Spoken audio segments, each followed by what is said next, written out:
Streaming services like Netflix, Spotify, and Disney Plus have more or less become essential services in most households nowadays, and for pretty obvious reasons. They've made it easier, cheaper, and more convenient than ever to access music, movies, and TV shows whenever and wherever you want. But with this increased accessibility has come a monumental shift in the way we interact not only with media, but with each other and the world as a whole. And maybe not for the better. Who'd have thunk it, right? We need to talk. I'm in my 30s now.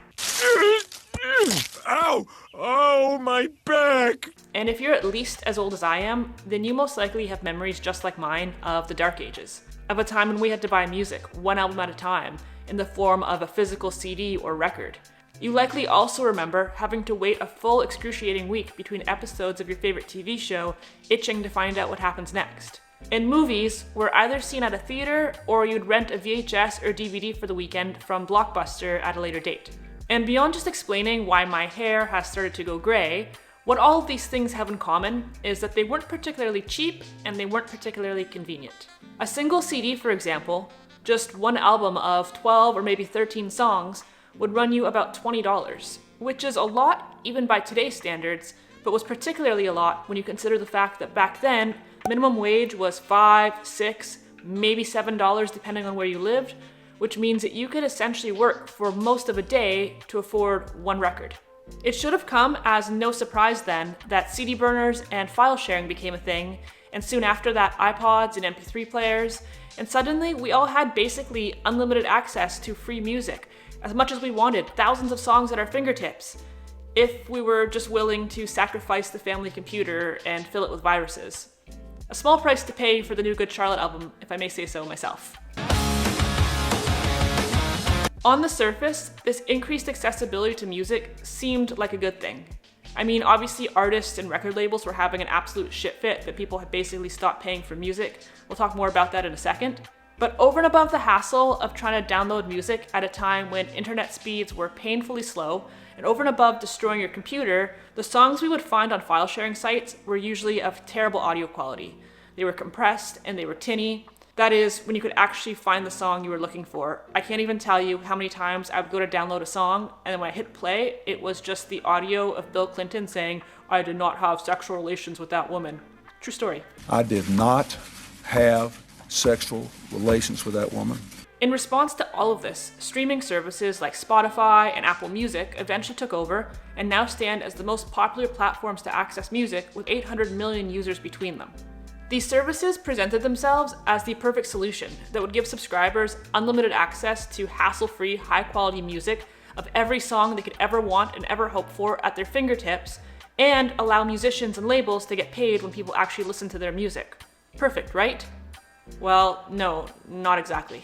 Because if the experience of anticipating a new album from your favorite artist and counting down the days until its release like Christmas was coming, and then going to the mall and buying it and going home and listening to it front to back over and over again, admiring the album art, following along to the lyrics booklet, picking out your favorite songs, talking to your friends about it, if that entire experience was like a perfectly crafted sushi dinner, well, listening to Spotify is like eating a day-old McDonald's sandwich that someone stepped on and it's now being pecked at by seagulls in a parking lot.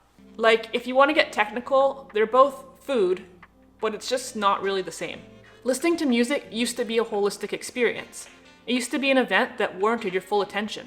The cost-prohibitive nature of purchasing physical records or CDs meant that when you went to a record store, you had to be choosy, because you just couldn't have it all. But with that limitation came a certain level of intentionality and appreciation for every selection you made. But streaming services, they've turned the experience of listening to music into little more than passive background noise. They created a system designed for overconsumption and underappreciation, because if you don't like what you're listening to, you can just change to something else, to literally anything else, in the fraction of a second without giving it any thought, without giving it a chance. And what do you think that does to our attention spans? Also, the amount of money that artists get paid for each stream is so pitiful that they're not really benefiting from this arrangement either. On average, artists make about $4,000 per million streams. So yeah, it's not really doing them any good, and it's probably also a large part of the reason why concert tickets and merch have become so expensive in recent years. You know, there's a reason that people savor expensive spirits 1 ounce at a time rather than just crushing a 6-pack of Coors Light. There's a reason that people savor perfectly brewed shots of espresso or cups of high-quality specialty coffee rather than just hitting up the Timmy's or the Dunkin' drive-thru for a liter of mud water. It's a value proposition of quality versus quantity, and in my opinion, streaming services have normalized making the lesser option to such an extent that most people don't even know what they're missing out on. Going back to coffee for a second, I'll give you an example of what I mean. For a long time, I believed I wasn't a big coffee person, but it turns out that I was just drinking really crappy grocery store coffee and I didn't even know it. The first time I got my hands on a bag of freshly roasted beans, I realized what I'd been missing out on because it was a completely different experience.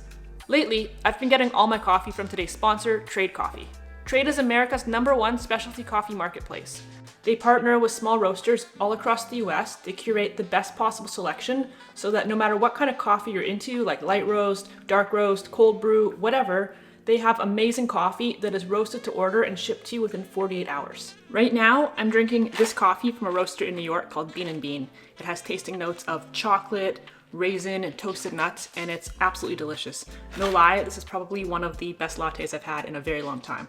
Go to drinktrade.com/Nicole, answer a few quick questions about what kind of coffee you like and how you typically brew it, and you can even get your first bag for free when you subscribe.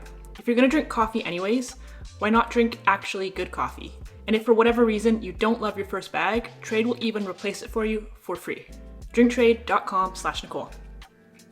As bad as streaming has been for music, I think the place that it has been the worst is with TV shows. There's no denying the fact that having to wait an entire week to find out what happens next in whatever show you're watching is fucking annoying, to put it lightly. But there is something to be said about the anticipation and the excitement that builds when you have something like that to look forward to every week. It's a type of excitement that is obviously quite small on the greater picture, but I think that it's important, and I think that it's very much lacking in day-to-day life nowadays. Like, I remember when Breaking Bad first aired on AMC. I'm a big Breaking Bad fan, and it used to be on every Sunday night. And at the time, I was working a Sunday to Thursday schedule, so Sundays were not necessarily my favorite day of the week. But knowing that Breaking Bad was on and that I was really excited about it, I would wake up Sunday morning, and instead of feeling dread that I had to go start my week, I was excited to be able to watch my show at night. It was a small thing for sure, but it gave me something to look forward to keep my mind off of the thing that was making me unhappy. And when a show became really popular like that, it was almost like a social event because everybody would be watching the same thing and talking about the same thing. Everybody was at the same point in the series. It built a level of camaraderie and buzz amongst people that we now typically only see for major sporting events like the Super Bowl. Back then, every Sunday was Super Bowl Sunday, but better because you didn't have to pretend to care about football or listen to the Black Eyed Peas perform at halftime. My God. I'm so 3008, you so 2008. But of course, everything's different now. Streaming services release TV shows at least one full season at a time, if not more. So instead of pacing yourself and giving yourself something to be excited about and to look forward to in this otherwise mundane existence, no, instead you can just sit for 13 straight hours on your ass, melting into a blob of goo on your couch, overdosing on dopamine like a junkie while you binge an entire season of TV in like 1 to 2 days. I'm obviously not a doctor, but something tells me that that's not very healthy for your brain or your body. But hey, congrats. Now you have nothing to look forward to for the next several months. You can't talk to anybody about the show because you might spoil it for them. You've neglected all your other responsibilities in lieu of just watching TV. You've screwed up your sleep schedule, and now you're desperately searching for another show to get hooked on so you can start the binging process all over again. Cooking, cleaning, working on your goals, being social.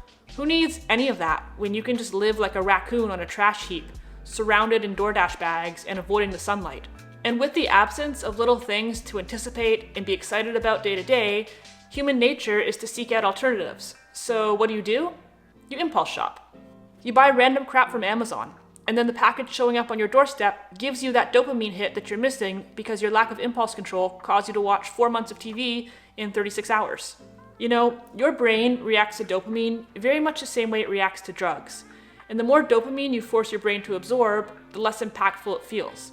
Your tolerance increases, and now you need more frequent and stronger hits to feel good. And much like a drug addict, once you get that first small taste, you can't even control yourself. You just go nuts and wind up overdosing. Peanut butter and crap. When you're always leaning into instant gratification, you're more or less burning bridges with all of your plugs. And when there's nobody left in town willing to sell you crack, what do? Hold on, wait, what were we talking about? Oh yeah, TV. Then in a strange but very much expected turn of events, streaming services, who initially presented themselves as the cooler, cheaper, ad-free cousins to whack-ass old cable TV, have, wait for it, become just as, if not more expensive than cable TV, and some of them, like Netflix, now feature advertisements too.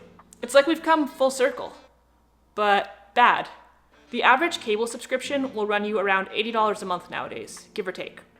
Streaming services, on the other hand, are only $10 to $20 a month.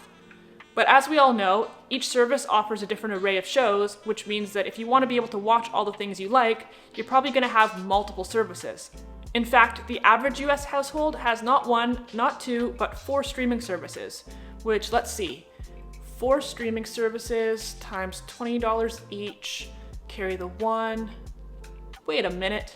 You bastard! And as for movies, well, everything that I previously said about the fun of going to a record store and making your selection applies equally, or I should say applied equally, to a trip to Blockbuster. Rest in peace. More than half the fun used to be just picking the movie, buying snacks, inviting your friends over. Now you just sit on your ass and doom scroll until you find something that piques your interest, or until you've wasted enough time that you've lost interest. What a way to spend an evening. And let's be honest, when you're streaming a movie, how often are you actually just paying like half attention and scrolling bullshit on your phone at the same time? Remember what I said about attention spans? For all the reasons I just mentioned, and a few that I didn't mention, I personally don't have any streaming services. I buy vinyl records and collect them and hold them like prized possessions. I don't really watch a lot of TV, so I don't even have a TV. But from time to time, there is a show that I really want to see, and so I will just pay for 1 month of whatever service so I can watch my show and just cancel. But I'll be the first to admit that when I do, I fall victim to everything I just described. I get completely hooked. I tell myself that I'm just going to watch 1 episode and then get some work done, and I wind up lying on the couch watching 5 or 6 episodes back to back. And even though this is only something that I do maybe once or twice a year, I can tell you immediately that I notice the negative effects on my mental health when it happens. I truly couldn't imagine living like that all the time. But in truth, I think that this conversation is about way more than music, movies, and TV shows. I think that this is a conversation about our obsession with instant gratification and overconsumption, and I think that entertainment is really just scratching the surface. I would say that it extends at least equally into our shopping habits, our eating habits, our financial habits, our social media usage, really almost everything. So what do? What is the solution here? Personally, like always, I think it's intentionality.